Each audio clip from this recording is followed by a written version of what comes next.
بسم اللہ الرحمن الرحیم۔ ماہ مبارک رمضان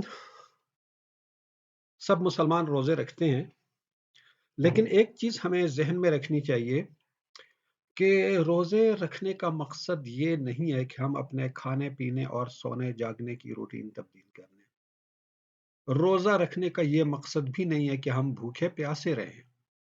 روزہ رکھنے کا مقصد یہ ہے کہ ہم اپنے اندر تقوی پیدا کریں۔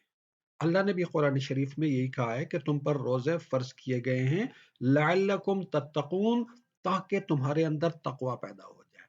تقوی کیا ہے؟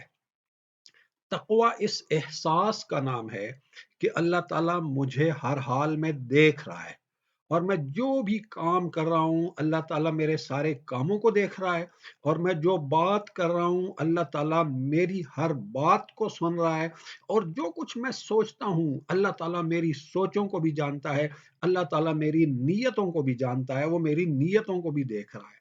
تو جب انسان کے اندر یہ احساس پختہ ہو جائے کہ اللہ مجھے دیکھ رہا ہے، میرے ہر کام کو دیکھ رہا ہے، میری ہر بات کو سن رہا ہے، میری نیتوں کو بھی دیکھ رہا ہے، میری نیتوں کو بھی جان رہا ہے، اور وہ اپنے عمل کی بھی اصلاح کر لے، اپنی گفتگو کی بھی اصلاح کر لے، اپنی نیتوں کی بھی اصلاح کر لے، تو جب انسان ایسا انسان بن جاتا ہے تو ایسے انسان کو کہا جاتا ہے متقی انسان، ایسے انسان کو کہا جاتا ہے باتقوی انسان۔